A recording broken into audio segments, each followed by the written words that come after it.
going to do the presentation. George is going to do the media bit. Okay. Cool. Okay, folks. Hold on. Ooh. That's helpful. Very helpful. Is that all right? Ooh. So, all right, we're all right for sound. We won't keep you too long with the start of today. We were really glad to see everyone back today. Some people are joining us today for the first time. You weren't able to be here yesterday, so it's lovely that you're able to come today. It's really fantastic to see everyone. We've got a wonderful lineup today. So as you may be aware, our conference themes that we've focused on are student partnership and the student voice, exploring assessment, sustainability and the socially responsible curriculum, and the future of teaching and learning in higher education. And each of our 4 plenary sessions has spoken to those 4 themes, as well as the sessions speaking to those themes as well. So yesterday we started off with the student voice. We finished the day hearing about sort of challenges and things we can overcome with assessment. And today we're looking to the future in all sorts of different ways. So we're starting off with Jen's wonderful panel in a second, looking at sustainability and the socially responsible curriculum, or what are we good for, asking what are we good for. And at the end of the day, we'll finish by asking what the future of teaching and learning is in higher education. In between now and then, we've got 3 brilliant sessions as well, and lunch and tea and coffee. So we invite you to have a fantastic day, relax, enjoy it, use all the opportunities to network, and without any further ado, we'll hand straight over to Jen and your panel to ask, what are we good for? Over to you. Thank you, Hannah. Sorry, I'm chuckling at relax. I'm thinking I've got 3 different machines here and we've got Zoom. We're going to relax. It's going to be fine. It's going to be okay. But good morning, everybody. How wonderful was yesterday? I mean, I just went home with my head absolutely buzzing with discussions and possibilities and ideas and the sheer joy of teaching and learning, and us all coming together in this space. So thank you so much for being here today for day 2, that I'm sure will be just as joyous and just as, I'm so sorry, here you go. Thank you. Just as joyous and just as head-filling, if you like. So it's my honour today to bring to you a panel around sustainability and a socially responsible curriculum. So I'm Jen O'Brien, I'm the university's academic lead for sustainability, teaching and learning, and I'm the academic lead for public engagement with students. My business card is rather big. It's the first time that we have had this sort of theme at the Institute of Teaching and Learning's conference. I would argue that that is representative of our commitment to social responsibility, and indeed it is a statement of our impact and indeed our intent. So thank you. Thank you to everybody who's made this happen today. And of course, it's a really big theme, and we can only scratch the surface of it today. I would also argue that it intersects with all of the other discussions that we have had, and we will have today. So assessment needs to be socially responsible in its accessibility and its flexibility, ideally addressing the interlinked socioeconomic and environmental challenges that we are facing. We must, drawing on yesterday's plenary, not only hear the student voice, but take action, or indeed to explain why we can't, and to do that in a meaningful way to ensure that all voices and all messages are heard. And given the state of the world, our world today, there is just no way that the future of higher education cannot be socially responsible and sustainable. So please, as you're listening to our expert panelists today, make the links, make the connections across and in between. And we have lots of great people in the room who can help you to do that. We will be taking questions later. In a shameless plug, we are building our community of practice around sustainability, teaching and learning. The QR code there takes you through. My intention from the conference, if you haven't done this already, please do follow Jenny's QR code to do so, is to develop that community, to enable us to have space to share these conversations and share these thoughts. So please ask, suggest, and share there. And panel, before we start, can I just share that when I was an undergraduate, I could not have done this. There is no way I could have sat there, here. So whatever happens, you are brilliant. And thank you so very much for being here today. Okay, we really do appreciate you sharing your thoughts. Okay. It's great, my Teams is now binging just for extra challenges of the day. Okay, so I'd like to start with a question, and a question that I was asked when I started some training a very, very, very long time ago. What did you do when you knew? So what did you do when you knew that there are wards in Greater Manchester where life expectancy has been declining year on year for the last 5 years? What did you do when you knew that protecting just 1.2% of Earth's land could save all of our threatened species? What did you do when you knew that your elderly neighbour was choosing between heating their home or having a hot meal? And what did you do when you knew that a family is facing eviction because they couldn't afford the 150% rent increase? Or what did you do when you knew that maternal mortality for black women is currently almost 4 times higher than that for white women in the UK? What did you do when you realised that the hedgerows weren't buzzing as loud? Or when you realised that 10% of world carbon outputs come from fashion and yet we recycle only 1% of our waste? What did you do when you knew that we are breathing air that is so dirty, if it was water, we wouldn't drink it? And I could go on. But friends and colleagues, this is what we are doing. This is what we do. So this was a line that our soon-to-be-finishing Professor Dame Nancy Rothwell used to say that universities should be thinking about what we are good for. This is what we are good for. Each of those examples I have just shared with you are challenges that our students are considering, they're unpacking, they are discussing, they are addressing, and in some cases they are solving. These are all examples of how our students are doing something to make a difference in an accessible way, to affect positive change that is meaningful, it is evaluated, it is quality, it is meeting benchmarking statements, it is addressing the ILOs, it is enhancing student experience, and indeed their employability. We are doing things, but we have to do more. So I hope you saw that the university has maintained its success in the Times Higher Education rankings for our impact through the Sustainable Development Goals. Also through Sustainable Futures, our interdisciplinary research platform, our university is only one of 20 institutes across the world which is accredited by the United Nations Environment Programme. Now, I am one of the first to critique metrics and rankings in higher education. As a development geographer, I'm also the first to critique the Sustainable Development Goals within development, and especially when it comes to sustainability. But I would argue that our success is a statement of our commitment to creating a better world for all by 2030, leaving nobody behind, embodying not just what we do, but our purposes and our values. It is what we are good for. And behind this is a really extensive analysis which is showing us not just where we've had great success, but the opportunities of where we can do more, where we can enhance our impact to improve our world even further. And I'm proud to share that we scored top marks for our sustainability education within this rankings. So we are making a difference, but we have a lot more to do. We regularly talk about our incredible research that is changing a world that is making a difference.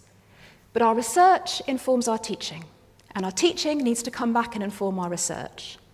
We need to clearly see the change-making capacity at all different scales of our students through teaching and learning.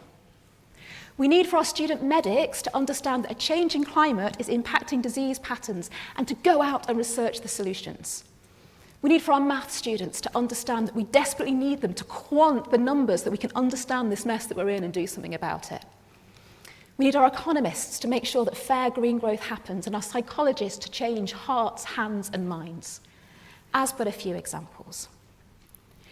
Now is the perfect time, and our potential scale of impact is immense. So at the University of Manchester, we have 44,000 students. If just half of them gave us the equivalent of one assessment time, we could harness 8.5 million hours of time that we can channel towards these wicked problems. This is time that we have, time that we could use and we could invest. So I was asked to bring together a panel of experts for our plenary today. around the theme of sustainability and a socially responsible agenda. To my mind, there is nobody more expert than our students, who knew and who did something. Now, across the room, we have pockets of excellent practice, many of which have been represented in our conference. Please check out recordings around service learning, interdisciplinarity, flexible learning, tech and inclusive learning. We have a really strong base to build on. And let's hear from our experts about how and why. So our expert team today, our panel, are our students who have all been involved in and around a sustainable and a socially responsible curriculum. Just to introduce them with their own home-written biogs, we have Tess, who is our award winner, are you not, Tess? And did you not get an award through Making a Difference, volunteering? Yes, I did, in second year. For my research at the Tyndall Centre, I did an internship on sustainable food procurement. Okay, thank you. So Tess is just finishing, awaiting final degree results, and thank you for being here today. We have Farrell, you want to wave? Hello. Who's a second-year geographer and is working with me on the University Living Lab as an intern at the moment. Hilson, who's with the GDI, the Global Development Institute, studying a master's, and has been working with the Institute of Teaching and Learning, which said has really shaped your insight into renewing, linking those gaps between advocacy, research, and impact. Alicia, hi, who is a summer intern with the Justice Hub and a second-year law student on the LLB. Omar, good morning, good timing, hello. International student going to fourth year of pharmacy, is that right? Thank you. Honey is with us as well today, who is studying social anthropology, but you're doing an internship with the Justice Hub as well, aren't you? Yes. Okay, lovely, thank you. And then finally, we wanted to bring an alumni view in today. So Holly is joining us. So Holly is finished. She is now an investing professional and financial activist. When she was here at the University of Manchester, she launched and grew the Want Not Waste shop, which is on campus. She's now based in Singapore, where she continues her career in sustainable development and social responsibility. And I think Holly's going to join us on Zoom. I'm looking to George. There she is. Good afternoon, Holly. Can you say something? You're there. Good afternoon. Sorry, it's about 4:30 in the afternoon in Singapore. I did share with Holly that she's going to be very, very big on this screen. Okay, but fortunately, she's particularly wonderful. Okay, so over to you guys. I'm going to throw out the first question. Feel free who'd like to leap in. When I asked for panellists to join us today, you all leapt at it. Arranging plans, postponing plans. Why? Why is SR in the curriculum important to you? Why are you here? Anyone prepared? Alicia, thank you. If I could jump in quickly, I would say that I've had the fortunate event of being able to work in the Justice Hub, which is a service learning thing. And I've seen the impact that this thing has on people. You know, these people come from so low socioeconomic backgrounds. They're asking for help and they're desperate. No one likes asking for help when they're desperate. People like to think that they're confident to deal with this stuff themselves. So when people come to the Justice Hub and they see a solicitor and two students looking back on them, they have this guard up. They think it's a me and you situation, when really as the conversation starts to dissipate, that in their perception that this is going to be a me and you situation, suddenly they think, oh, it's not a me and you situation, it's a us situation.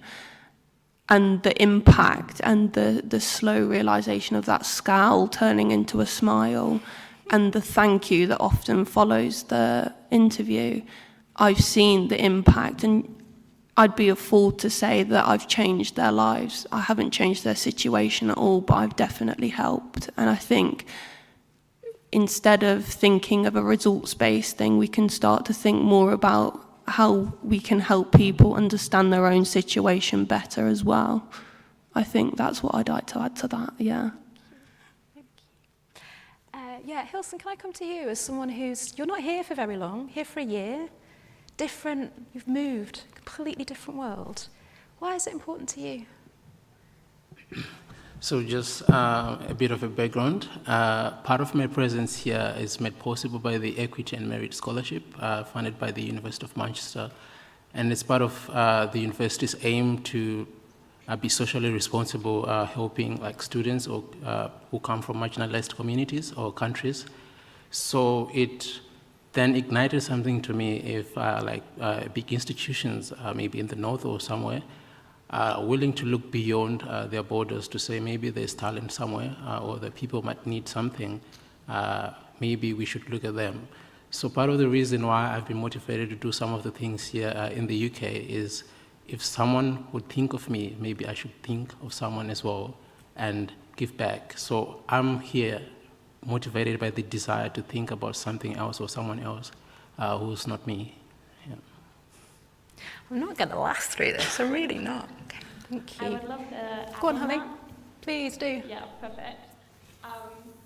So I think that really sets up well for the answer that I had. Which is that I believe that we all have a moral duty to find our gift. Like that could be our skill, that could be our passion. Maybe at university, that's what we do. We find that thing that we're really, really good at. And it's our moral duty to put it to good use, to make an impact with it.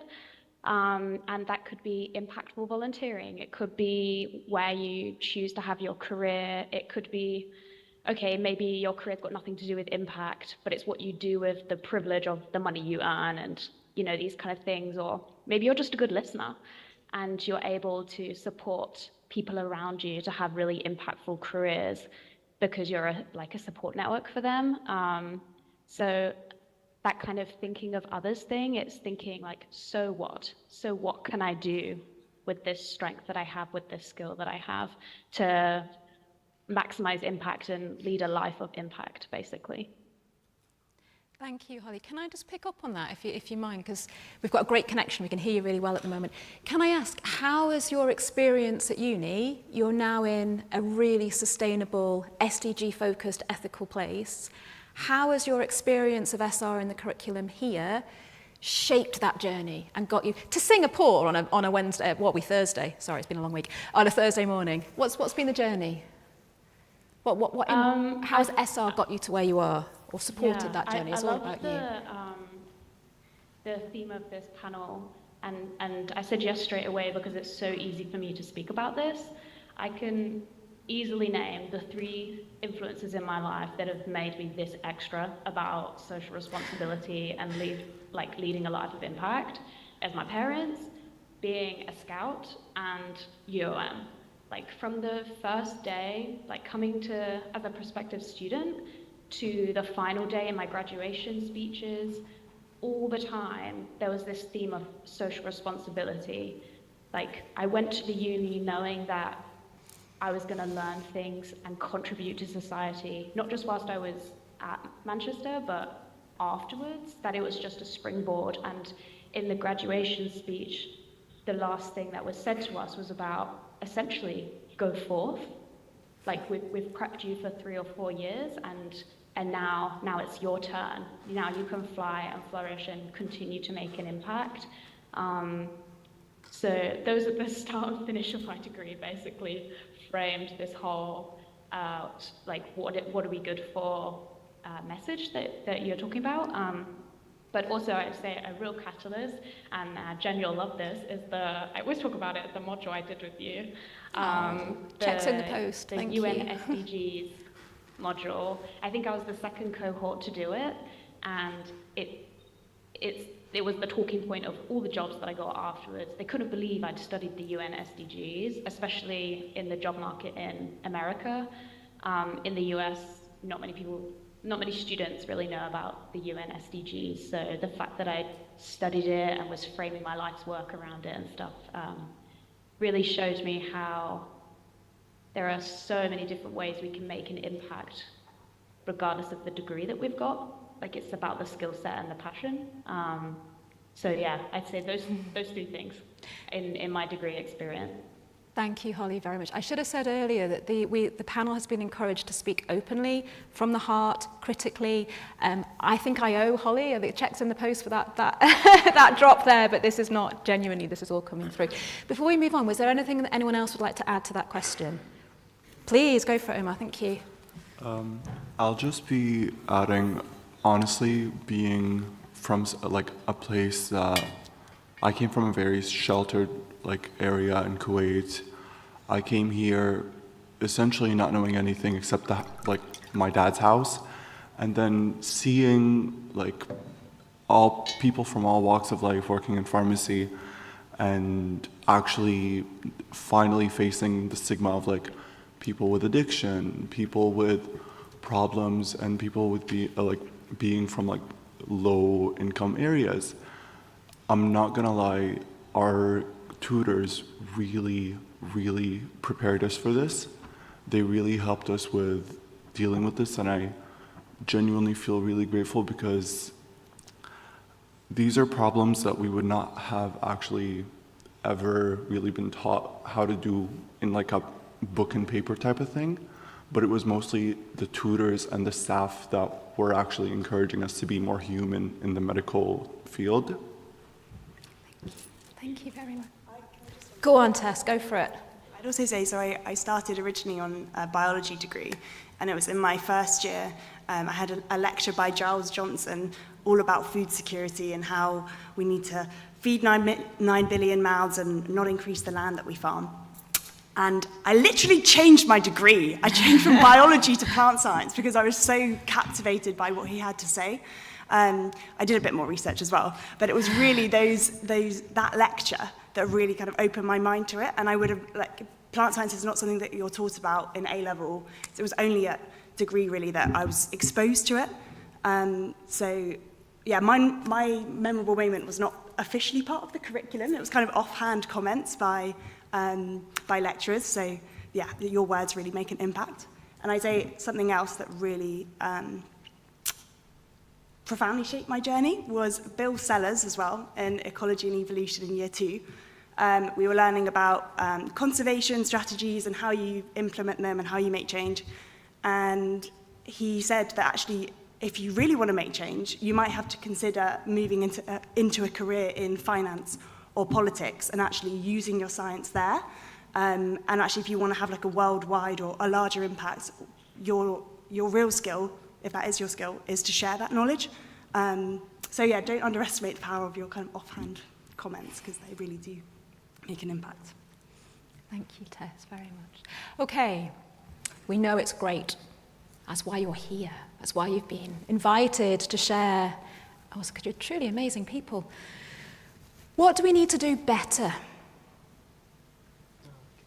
Go on, go for it. Thanks, Farrell.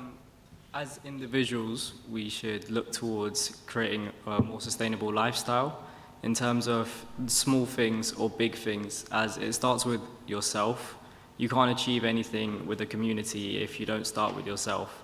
A lot of people, a lot of students and staff here at the university, around 50 to 60,000 people, many people know or many people don't know how to be more sustainable, whether it's in your lifestyle or doing small things like not consuming dairy milk, or big things like doing a marathon and raising money for sustainability.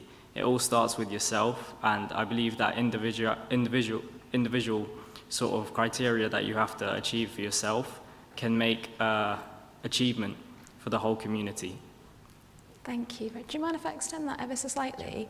Do you feel that you've had the space? Should we be supporting you within the university more to have that space that you can affect change, whether it's small, whether it's big?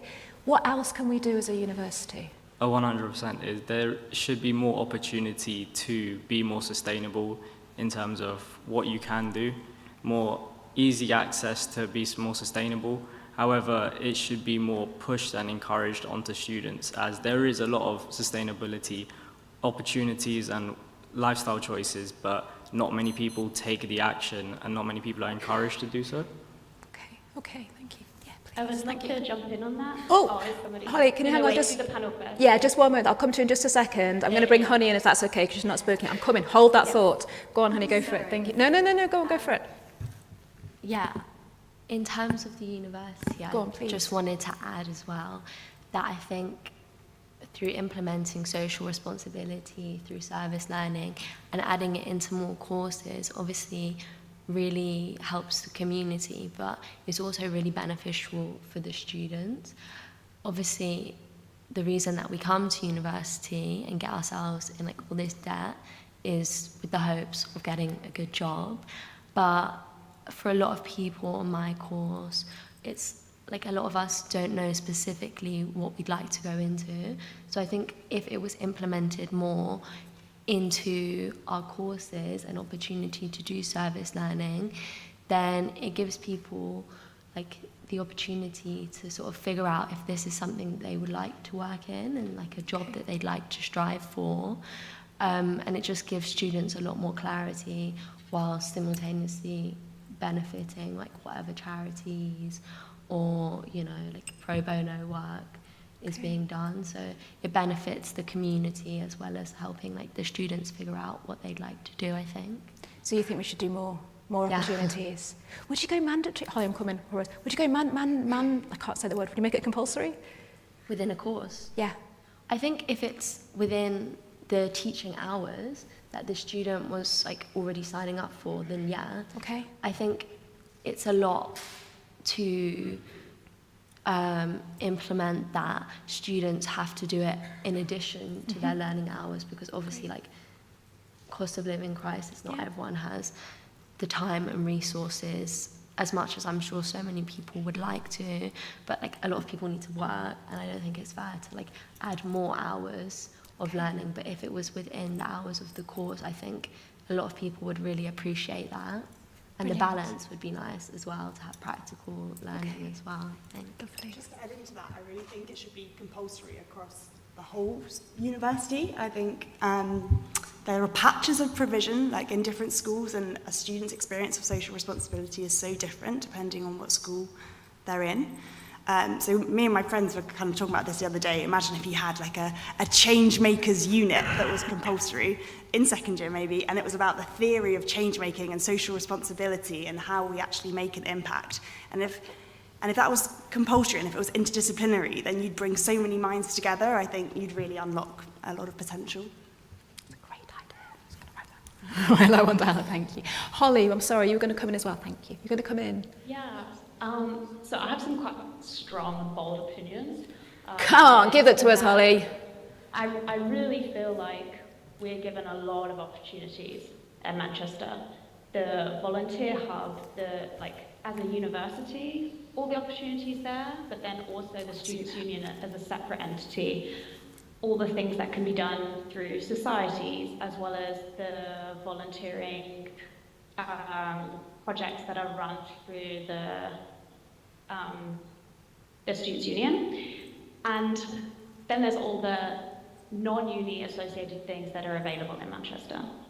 However, I do think that certain courses promote and allow this engagement easier than others.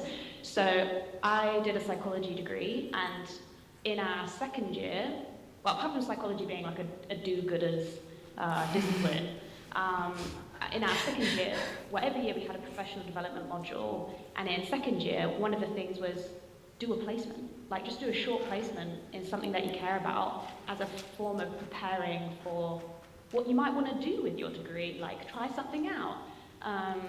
And really thinking about the so what. We had an amazing careers department in the School of Health Sciences. The people that worked there were also really, oh gosh, there's a woman called Sarah, I can't remember her last name. So really kind of open-minded about non-traditional paths with psychology. However, my partner at university studied maths and physics, and he had no career support, in his opinion, unless you wanted to go further into academia. And it wasn't until his fourth year that he was able to take modules applying maths and physics. Like, he took it upon himself to do a dissertation in tidal power, and thinking about what could I do? How could I have a meaningful career with my maths and physics? And so we had two very different experiences where it was so easy for me to take part in this social responsibility world within my degree, whereas for him it was actually a lot of effort to think, and again, the privileged thing, to be able to just do stuff outside of class, whereas other people wouldn't be able to, you know what I mean? So on the one hand, I feel like we have tons and tons of opportunities, but we're not made aware of them based on our course. Okay, thank you, Holly, very much. And maybe that's a question we can bring into our panel. Did you want to come in? Yeah, please, thank you. I was just going to add something to kind of tie in all of it together. Please do. To second Holly. I think students are offered quite a lot of free choice when it comes to volunteering already. There's a plethora of things that people can volunteer with. You just can't force people to do it. And I think it would be silly to tell everyone that everyone can be a change maker, because not everyone's destined to, and not everyone wants to be. Some people want to come to uni, get their degree, get a job and go home, and that's fine. I don't think we should be forcing anyone to change their mindset on things if they're not willing to do so. It takes a specific type of person to be dedicated to helping other people. But I do think tying it into what can we do to be better, I think when we come to university, the thing that's dividing most of us is class, because poverty is not discriminate. It doesn't matter what race you are, what sexuality you are, what gender you are. Everyone can be poor, whatever you look like. And I suppose the thing with service learning and the thing with university is you're not going to ever have a time where people are all coming together in one place from different classes. I mean, to kind of make a funny comment, I'm friends with a girl who's quite high class, and I said to her I'd gone to get fish fingers from Iceland, and she looked at me, she's like, it's a far place to go get fish fingers. And I said to her, Iceland is a shop, that sells frozen food. And she's like, I beg your pardon? But service learning, it's a situation where you're putting people, and I would also second that compulsory is definitely the way forward.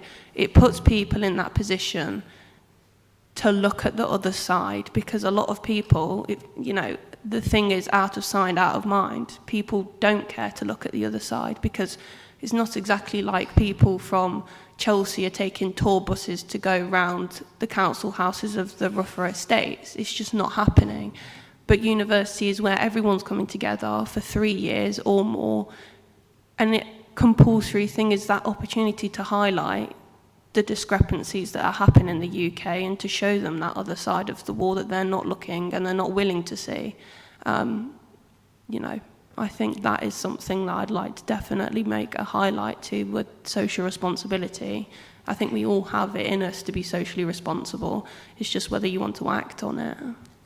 Okay, thank you. I was going to say, can we pull that through? I know I was going to come to you as someone who I know has a particularly packed timetable. Do you want to come in on that one as well? Thank you. I agree with what you said to a point, but I feel like some courses, in my opinion, do require having compulsory volunteering and compulsory service learning, because at least in my situation in pharmacy, you basically empathy is part of the course. You need to be at least talking to people. You need to have the understanding of how to help people and things like that. But the thing is, empathy can't really be taught in a lecture. Empathy can't be taught in a workshop. You have to actually deal with people, see people, meet up with people, speak to people. And I feel like medical courses or courses where you actually have to interact and help people out, they're kind of required. And I feel like a lot of people, at least in my point, with the packed schedule that I have with pharmacy, I would not be able to do anything. I barely have time to breathe. But with that, with having it be compulsory and within the hours, it would be good for me, it would be good for my learning, it would be good for my career later on, and it would be good for the public, because at the end of the day, the university is going to be pushing out more compassionate pharmacists or doctors or things like that. Amazing, thank you. I think we're going to have 2 more questions before we throw it out to the audience.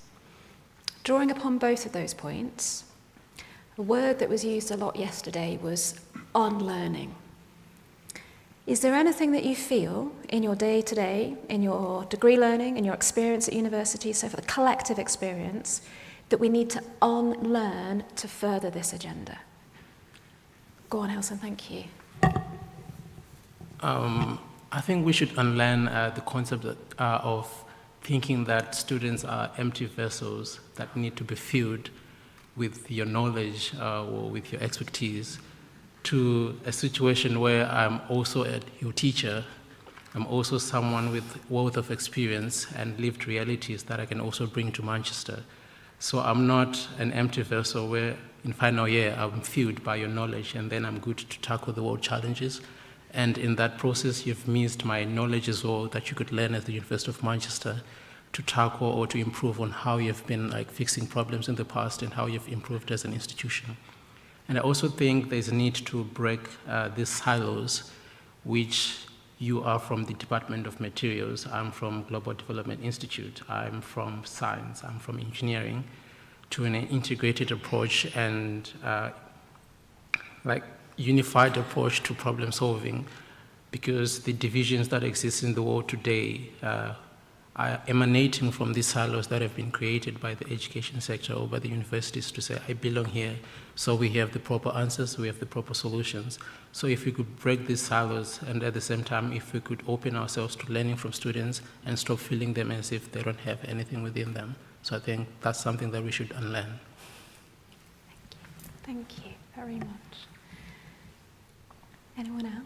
I suppose the only thing that I can add to that is I think we need to, as a human race, need to kind of shift our mindset rather than unlearn anything. I think the thing that is kind of glaringly obvious to me is that people often associate military service with valour, and you'd be correct, it is very valorant to do that, but you can also have civic valour. You know, you should be able to feel proud that you're helping other people, and you know, you may not be getting paid for it, but the success that comes from helping people is far more, you know, I can't put into words the amount of joy that I get from helping people. And I volunteer with sick children. I dress up as Anna from Frozen and go into hospitals with terminally ill children. And I also help at Stockport food things, making people who've fled from refugees that don't have anything to their name anymore. And half the time they just want to talk. Half the time there isn't anything that you can add to their life other than be that person to help them understand their own situation, understand and take some weight off their shoulders, because even though people smile, and I think we can all know this, people smile, but underneath that smile there's something probably haunting them. And I suppose we need to learn to shift our mindset to helping people rather than getting a result out of it, like getting paid, getting any overarching experience. We need to understand that you're helping someone, and that is the most priceless thing you can do with it. Okay. I might come back to that one in a second, but thank you. Go on, Omar. So what would you unlearn? Or encourage us to unlearn? In the beginning, just to add to what you said, I feel like, at least in my situation and within my circle of friends, I feel like we always worry about being underqualified to help out. I feel like we always think, well, I'm just an undergraduate, I'm just a third year, I'm doing this, I'm doing that. I don't know how to help and I don't know what I can actually provide. But the thing is, genuinely, just being under a mentor and just being told, talk to that person. As you said, even talking to a person can help. I genuinely, in every placement that I go to, I'm lost. But as soon as I go in, I have one moment that I realize, oh, I actually do add to the contribution. Anything that I do, anything that I have that is different than the extremely qualified tutor that's right next to me, I can add to that, and at the end of the day, it is going to be a net positive. And if I do something wrong, if I do actually do something that isn't as helpful, the tutor is there to be like, okay, no, let's fix that. Let's do it in this way instead of that way.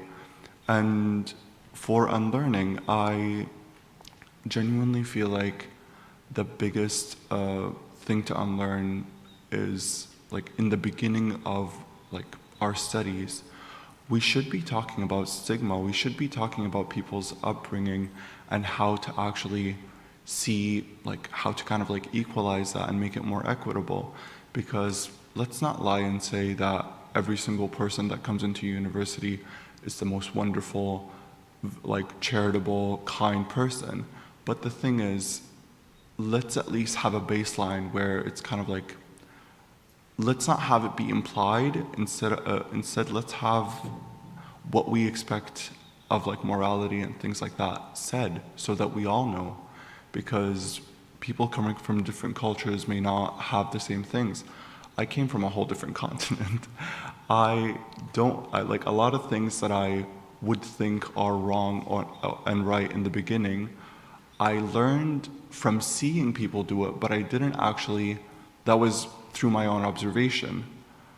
We should have that actually talked about. We should have conversations about this, and we should have them more available to people from different walks of life, especially international students. Honestly, a lot of international students are just walking into a lecture, like signing up, doing whatever they can, and coming back because of how difficult it is as like a whole. You're leaving family, you're leaving everything that you know, and then you're thrust into a really hard university. So having that kind of like more availability and accessibility to these conversations, like I genuinely feel like we should be doing that. Thank you. Can I ask folks, how much of this is you as amazing people? And how much of this is something that we can learn? Because I'm sat here kind of filling up, going, you're just incredible, but how much of it is you as a person? Holly, you've moved on now, you're actually working in a space that speaks to social responsibility, but how much of it have you learned? Or, sorry, honey, you were going to come in there. Yeah, just when you said that, how much is it us as people, or like what you can be taught?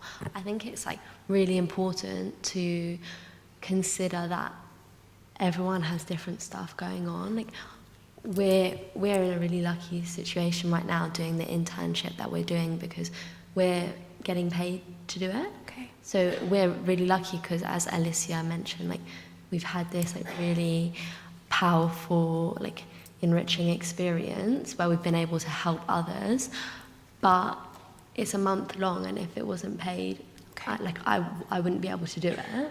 Like I can't like not work for a month, and I'm also lucky. Like I volunteer at a domestic violence clinic and at systems advice. But so as a student, like a lot of people, some people come and do the degree that I'm doing and have kids, and you know have to go and work a full 9 to 5 or whatever, and fit their course around that. And I think it is, to an extent, we have to take that into account because we're really lucky that we can do it, and that is something that we like. I mean, it is us as people that we have the desire to do so in the first place, but I think circumstance is really important, which is why I feel like it's such a good idea to incorporate it into courses and make it mandatory so that people that are on the course can benefit from that as well without having to balance everything else that we all have going on in our hectic lives. Thank you. Got 1 minute test, and we're going to go out to the audience as well, but go for it. Quickly, I think we talk a lot about learning, but actually we need to make sure it's practical learning and applied as well as the theory. We can't just make a report on its own. I think you only realise how something works until you try and implement it and actually make a change yourself or in a team. But if we're talking about a compulsory learning, which I fully support, I think there should definitely be some kind of practical aspect in it. I mean, service learning is great. We don't have that in biology. But something like that would be amazing to make the practical side. Okay, thank you. Are we okay to go out to the audience for questions? Yeah? Holly, if you can't hear, I'll link questions through to you as well, okay? Do we have any questions from our audience?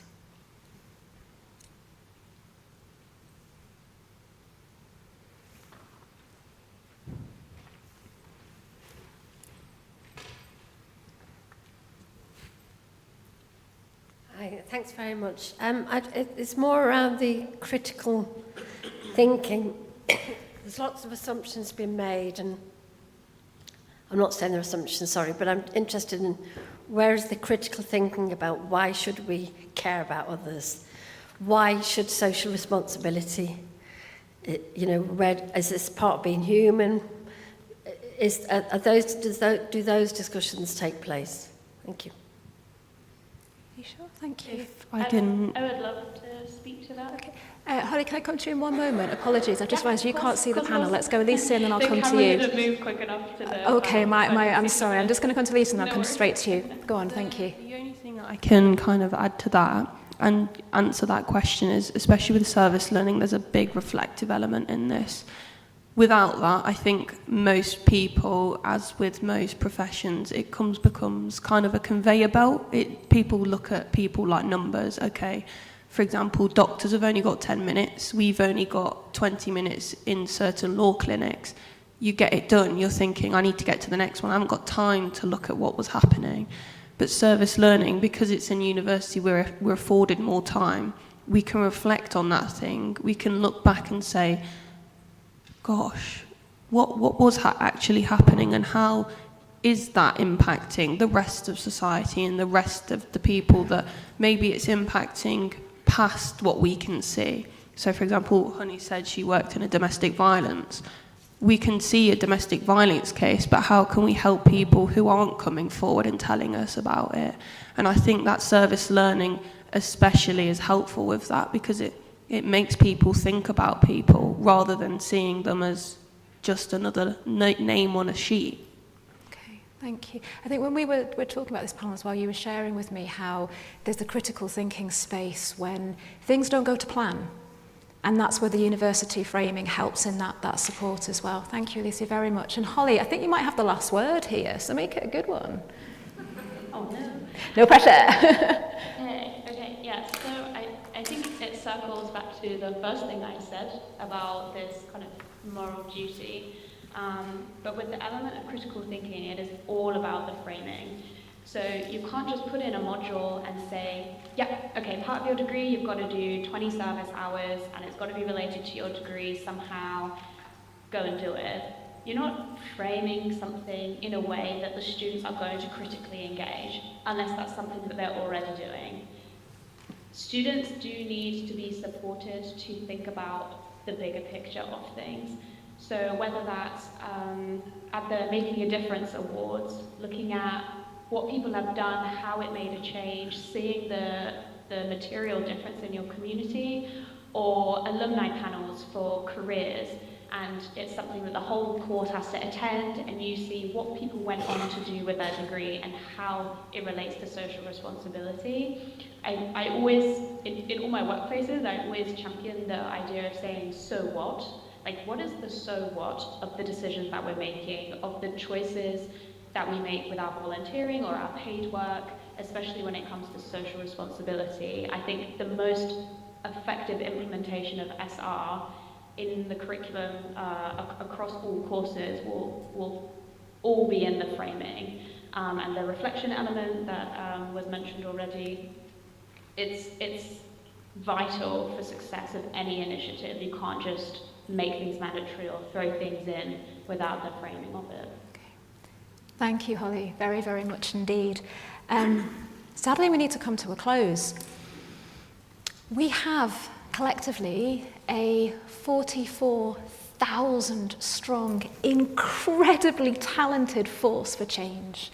And in our challenged, messed up, complicated world, let's do all that we can to enable our fantastic people to flourish even further and to make a difference. Genuinely mean it when I say I couldn't have done this as an undergraduate. Can you please show our incredible expert panel the appreciation that they deserve for their contributions today?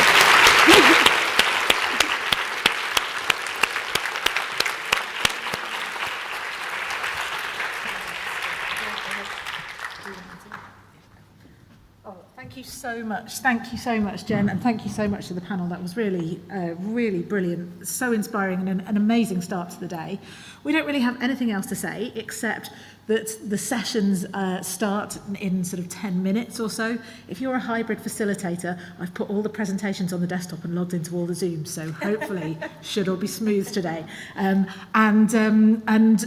So have a fantastic day in the sessions, and we'll see you back in here at the end of the day for the final plenary, looking at the future of higher education, which really sort of picks up from everything that we talked about today. Thanks so much again to the panel. See you all later.